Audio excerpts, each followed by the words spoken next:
Here today. I know you could be somewhere else, but thank you for being here. My name is Andrew Rosso. I am both a fintech attorney practicing, as well as a news editor at beincrypto.com. We have a wonderful, wonderful conversation for you guys today. It's called Just DAO It. So this is DAO 101. Want to get some fundamentals and basics out of the way and dive into some interesting topics. We have a great lineup of panelists, beginning with Weso, to my left, who is the head of strategic partnerships at Beefy Finance. To his left, we have Ivan Fartunov, head of ecosystems at Aragon. And to his left, we have Martin Koppelman, co-founder and CEO of Gnosis. So a quick round of applause for our panelists, please. Gentlemen, thank you very, very much for being here. And because this is a fundamental discussion, let's start with what a DAO is. So who wants to start with that? Sure, I'll give it a go. That's like a question that there was a different answer in each room at this event. My personal favorite is it's the next step. It's a digital cooperative, because a lot of people have, in our lifetime, corporations have been the dominant form of collaborative organizations. Not very collaborative, but like, you know, coordinated organizations. But if we look further back in history, cooperatives have existed for much longer, and the ethos of DAOs as they are today is closer to such a parallel. Go ahead. I would simply say experimenting with organizational forms at the speed of software development. Are we premature in these conversations? And the reason I ask, and Weso, maybe this is a question for you, but 4 days ago, the Republic of the Marshall Islands formally announced that they will be recognizing DAOs as legal entities. So, you know, how serious are we about this right now? Yeah, so it's interesting. So Beefy in itself, we're trying to engage more retail users, and as crypto becomes more and more mainstream, you know, we're looking at like traditional like marketing aspects of ways to do that. And so as a DAO, you know, we're just like a kind of like if we're just in the middle of the ocean, right? So we don't really aren't incorporated anywhere. We're just like global community. And so we're like looking at how do we structure ourselves, right? So it's interesting from that perspective of like, okay, well, they're giving us an opportunity to maybe like, you know, register as a DAO instead of like an LLC. Because we've seen other structures of DAOs like instead have like an LLC that was like maybe the entity that was working on behalf of the DAO. So it's interesting to see like, okay, well, how do we have to be able to have the ability to be able to interact with, you know, traditional, like let's even marketing initiatives or traditional partnerships that are like, okay, well, we need to see, you know, your LLC or what's your state of incorporation, right, in order to interact with you. And so then somebody has to take on that liability. So maybe the DAO is being able to, you know, get some of that and be able to, you know, now, okay, well, I live here in the islands, right? It opens up those doors a little bit. So, you know, without actually like reading through, you know, what it actually can, you know, look like and how it would actually work within, like, let's say our DAO, you know, it might be another avenue for us to be able to, you know, do things that we traditionally can't do as a DAO right now. And what's interesting about that, I was having a conversation this morning with a project, and something he said resonated with me. He goes, I wouldn't be surprised in 2 to 3 years if most people are in some form or fashion employed by a DAO, whether they realize it or not, and whether or not that actually makes a difference. Does that change anything here? Yeah, so I think the DAOs have to grow up a little bit. So like we can't offer benefits, right, yet, but even though I think there was a partner here today at the conference that was actually doing something for DAOs and their contributors and offering benefits. So I think like the infrastructure of like, okay, well, we can start to actively pursue more people to get out of their, we always call it in real life jobs, and into like participating as as part of the DAO and getting an active like reoccurring contribution, like, you know, I guess salary and get benefits. I think those capabilities are starting to come up, and we're all trying to figure that out because our DAO has been growing exponentially. And we're, you know, need more and more contributors in all aspects, right? Marketing, moderation, development, graphic design. And so we want to be able to enable those people to come and work for us in a full-time capacity. So we need the tools to be able to do that. And from an educational standpoint, and Ivan and Martin, maybe this is a question suited for you, but 2 years going through a pandemic, academic institutions being shut down, students being out of the classroom, and now finally starting to come back.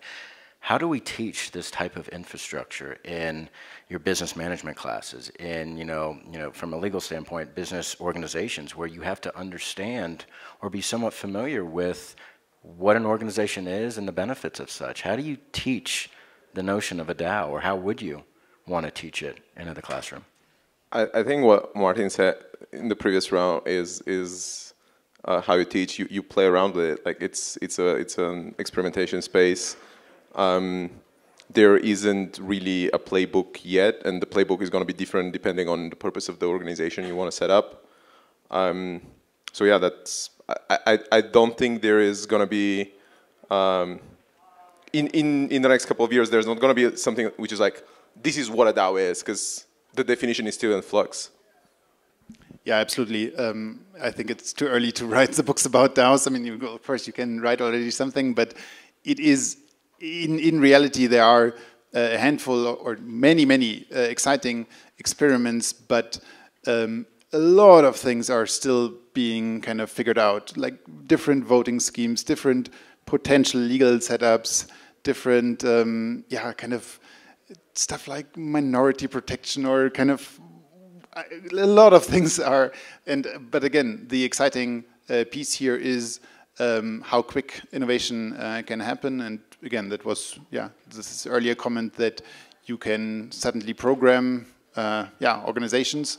And that means, you can try out things much quicker, and as soon as they work, they become available puzzle pieces, and they can be reused. And we are seeing that there are things that start to stick, and then people are reusing it, and it suddenly becomes so much more cheaper to start amazing projects.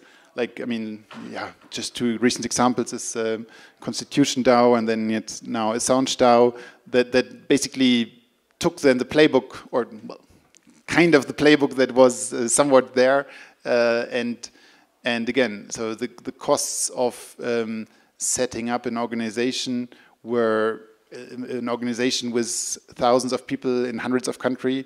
The legal costs a few years ago would be millions of dollars to kind of try to find a proper structure for that. Now it's going down to, it's already by a factor 1,000 down. You can do it with probably a few $1,000. You can set up those things nowadays, and it will further go down. So, and you jumped into my next question about Constitution DAO and Assange DAO. I mean, these are two really big topics, and I think regardless of what side of the spectrum you're on the longevity of one or both. They both serve an interesting function for strengthening these case studies and arguments for what a DAO could be, what a DAO should represent. So why don't we dive in to either Constitution DAO and or Assange DAO for those who may not be familiar? Yeah, so I think first it's important to say the range of DAOs is enormous. So you can have DAOs that are more like corporations, but this Constitution DAO or Assange DAO, I guess I would call them, special cause DAOs. So you have just like one shared idea or some shared project, and it might be buying the Constitution, or it might be freeing Assange. It might be in the future trying to solve global or climate change, or stuff like global UBI or whatever. I mean, there are hundreds of thousands of possible topics, and you kind of just provide a structure to say, well, everyone who is interested in this topic, can first, I mean, in this case, in those cases, it started basically, or the main thing was the fundraise. So you pool resources together into a thing that has a clear narrative of this is what we want to do with those funds, and then I think much further. Well, we aren't much further yet, so I think it still needs to be seen, kind of how or the amazing part is the first step worked. So the first step was getting thousands of people together and contributing various amounts, and suddenly you have a few million for a specific cause. And I think now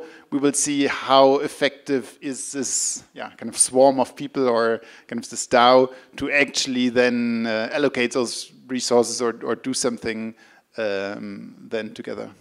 And a question for you, Weso.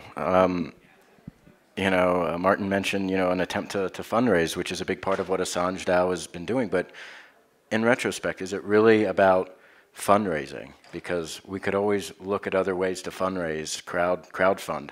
What's really, I mean, what's going on behind the scenes here? I mean, what's, in your opinion, what's the overarching goal that these projects think that they're trying to accomplish? I mean, because some people laugh at at these projects, Why do people laugh? I mean, isn't it, it's just a global community coming together for, one thought, right? So even if it's just that, like a way to gather, mutual thoughts together, it's pretty much in DAOs at any level, right? You're all moving towards one specific goal, whether it's, building up a DeFi product or, it's for a cause. It's giving you the accessibility to communicate with so many people around the globe. But I think it's just the ability to gather so many people together and to have a forum for them to be able to do and to act on, one thought process. Absolutely. I think Ivan or Martin? Yeah, so it was very expected that this sort of organizations would be the first to emerge, because ultimately DAOs to a massive extent are about coordinating better, and financial capital is historically has been the one that is easiest to coordinate around. But I'm personally excited about the opportunity to start coordinating other types of capital. So we're seeing a lot of work collectives that are coordinating human capital. With the explosion of creatives entering the space, we're seeing groups that are coordinating around cultural capital and how to preserve and grow cultural capital in a community. And those would be like spaces where there will be a lot more innovation, just because these other forms of capital are more difficult to quantify. I would say you mentioned there would be other ways to fundraise. Yes, but I would argue, or I'm pretty certain, if someone would have come and just said, I want to fundraise for the cause of getting Julian Assange free, and said, yeah, here's the bank number or the whatever, please send money here. I'm pretty sure they wouldn't have raised 50 million in a few days. So obviously there was something that made it for people more engaging, or kind of that this prospect of in a way becoming then part of a community or part of a cause that is partially also symbolized by, well, in the case you also kind of got tokens of that DAO, which of course is kind of a symbol of belonging to this cause. Apparently, well, plays a big role and kind of makes it much more engaging to contribute to the cause than kind of just giving a donation and that's it, and then kind of you have nothing to do with that, you have no influence over it anymore, or you have kind of nothing that you still keep or hold from that contribution.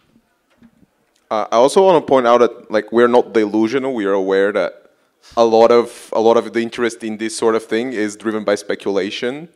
It's not that we're like kumbaya drinking the Kool-Aid and not realizing that this is not all idealistic, but ultimately we get to have experimentation in human organization with actual money on the line, which makes it a lot more practicable than any type of other experimentation we can have through models and just surveys around it, right? So. And how does the gaming industry, for example, gaming's a hot topic right now. How does gaming play into a better strength or a stronger, DAO system, regardless of, what area of gaming you're in. I mean, any thoughts?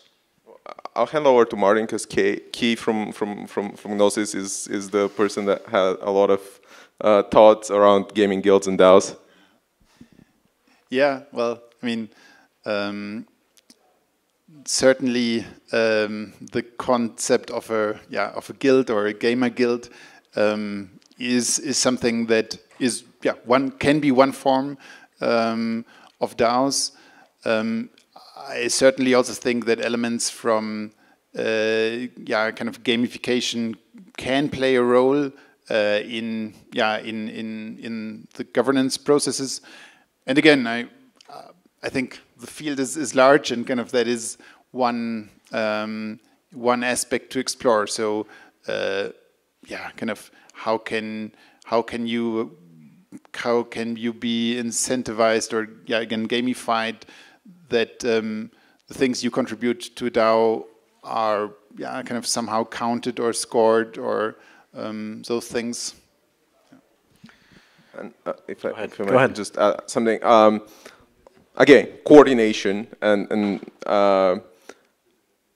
basically through DAOs, but more specifically through blockchain, this creates the opportunity to revolutionize the gaming industry from the aspect that, I mean, a game, it is about great graphics and great, gameplay and all of that, but most of the modern games are about the other people that are in there playing with you. And because of proliferation of blockchain-enabled games, for the first time ever, like, the other players that are in there with you are actually having a say into how the game evolves and are also having some financial upside without, like, having to be a world-level competitor gamers. Yeah, I think it's kind of funny. We're seeing, I think, games in like communities within communities. So it's almost like DAOs within DAOs, like different factions. So we've actually talked to a couple different like partners that we're starting to build like these overall games, but then within those games there's now like specific DAO communities. And so it's funny because all these tools that everybody's like we're all using now. Now all of a sudden it's like you're enabling all these different like game projects to also like build these now communities within communities that also can utilize all the DAO tools. And so it's now becoming even a more like expanded product. So it's kind of fun to see the evolution of how they're all taking it, because I mean gaming as like NFTs is just like kind of just the gaming whole industry, and crypto is just taken off in general. But it's like every time I look now, they're getting even more like complex and even more built on top of each other than they were before. And I think with a conference like Ethereum Denver right now, I mean, the conversations that are going around person to person, building to building, I mean, what are some of the more exciting conversations that you've heard or been part of during your time here? And I'd like to go down the line here. Yeah, so it's been, first of all, unreal. Like, it's like way larger than I ever expected. I think they told us that it was going to be like 2,000 people, and it ended up being like 38,000 people registered. So awesome. It's awesome to see so many people want to participate in this. So many different like partners. I mean, we had, I know we had one partner that was waiting inside to come and talk to Beefy outside for 2 hours yesterday and had to leave and then come back today. But we're starting to do, it's like, especially in the DeFi space, the money Legos are starting to really become more intricate. So all these protocols that are building now, we're all able to build on top of each other. And so I think over the next year, especially with all the stuff that we were kind of talking about with all these people who are building here, we're going to see even more advanced products. So more traditional finance stuff that's coming in and being onboarded. What's even more exciting is, obviously Ethereum is the hotbed for all of that innovation, but now we're seeing across all of these smaller chains where gas efficiency, or rather gas cost, is so much cheaper. It enables you to be able to interact with these products, at a more frequent basis and to do even more fun things. So I think, outcoming all of this, it's like all these now, potential partners moving together and to be able to kind of build on top of each other, quicker. Ivan. For me, the most interesting conversations I've had were around the software aspect of DAOs. If you think of like the tools that we're building, this as being the hardware, the software is around practices and journeys of contributors within those organizations and how to think about that. And it's really cool to see that because of these questions, we are reaching out and engaging a lot of people who've been thinking about digital communities for a very long time. And because there's this meme of blockchain solves this, and like I think basically by 2021 we figured that like blockchain doesn't solve everything and it's not universally solvable.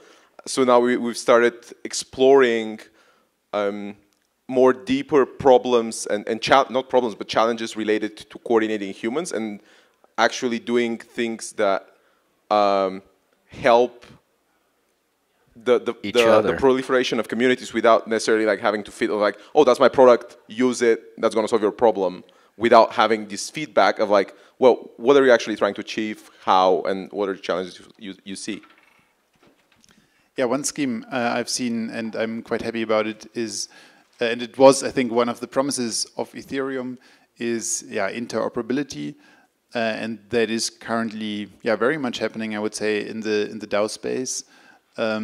That you can start to compose your DAO out of a range of different tools that you can kind of morph or upgrade DAOs from one system to another, and that's definitely currently happening. That the teams are Ethereum lays a good groundwork for that, but now teams are using that and kind of having compatible, somewhat standards, that allows to mix it together in interesting new forms. Well, I can tell you for lawyers, it's going to be an interesting, I don't know if it's an uphill battle, but definitely a battle for us both on the educational front.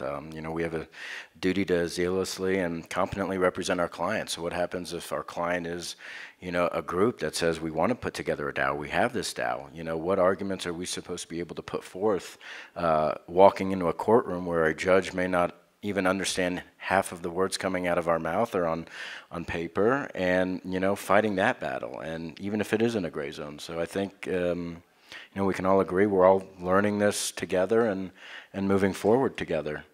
So I know we're running short on time, but I did want to open up the floor to some questions. Yes, sir. We'll just wait for the mic. Thank you. Just Andrew Yang is speaking close by, but I came all the way from Miami.